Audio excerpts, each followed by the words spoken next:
नमस्कार, स्वागत है आपका देश की बेटियों को समर्पित हमारी इस खास पेशकश में। हमेशा की तरह आपके साथ मैं हूं मीना शर्मा। इंसानी जज्बा वो होता है जो मुश्किलों के भंवर के बीच भी उम्मीद का हाथ थाम कर जिंदगी को बाहर खींच लाता है।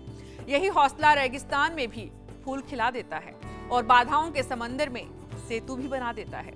ऐसा ही जज्बा दिखाया है दिल्ली की रहने वाली एक बेटी ने। देश की राजधानी में जहां महिलाओं की सुरक्षा चुनौती नजर आती है, वहां ये बेटी दूसरी बेटियों की सुरक्षा पुख्ता करने में अहम भूमिका अदा कर रही है। कैसे? देखिए आज की ये जीवंत कहानी।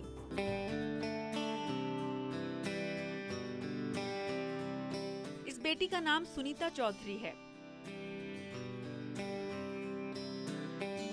माँ के लिए यही बेटा है, तो सुनीता के लिए माँ ही पूरी कायनात। बेटे की सभी जिम्मेदारियों को पूरा करने वाली सुनीता दिल्ली की सड़कों पर साहस की मिसाल है।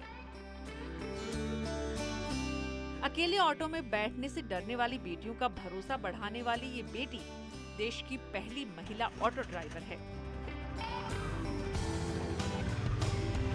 जो पिछले 9 सालों से दिल्ली की सड़कों पर बेखौफ दौड़ रही है। अपनी सुरक्षा भी करनी पड़ती है, प्लस जो हमारी ऑटो में सवारी बैठे उसकी भी सुरक्षा करनी पड़ती है। जो महिला हमारी ऑटो में बैठ गई तो उसकी सुरक्षा की जिम्मेदारी वो हमारी होगी। ड्राइविंग सीट पर बैठना सुनीता के लिए किसी जंग से कम नहीं था। कॉमर्शियल लाइसेंस हासिल करने के लिए उसे 3 साल तक अथॉरिटी के चक्कर लगाने पड़े। सुनीता की ऑटो चलाने की जिद को अफसरों ने पागलपन करार दिया। लाइसेंस लेने वे जब भी जाती, अधिकारी सीट छोड़कर चले जाते, तो कभी दरवाजे से ही भगा देते। लेकिन मेरठ की इस बेटी के इरादों के सामने आखिरकार अधिकारियों को झुकना पड़ा। 26 मार्च 2003 का वो दिन आया जब वे दिल्ली ही नहीं, भारत की पहली ऑटो ड्राइवर के रूप में चर्चा में आई। लेकिन अब नई चुनौतियां थी। कई बार सवारी जो है वो ऐसा मिल जाता है, शराब पिए हुए मिल जाता है, बदतमीज मिल जाता है। लेकिन जब ज्यादा वो लगता है हमें कि हाँ हमें इसको ले जाना ठीक नहीं है, तो हम लोग ना गाड़ी खड़ी कर देते हैं और आगे गाड़ी को मैं नहीं बढ़ाती हूँ आगे।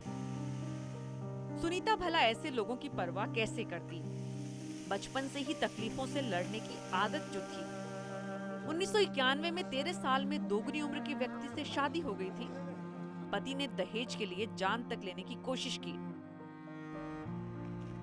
सुनीता ने लंबी कानूनी लड़ाई के बाद पति को शिकस्त दी, तो आज उन लोगों को ठेंगा दिखा रही है जो अकेली महिला को देखते ही रुग्ण मानसिकता का परिचय देते हैं। आज सुनीता को देखकर दूसरी बेटियां भी इस क्षेत्र का रुख कर रही हैं। ये देश का स्वाभिमान है, हमें इन पर अभिमान है।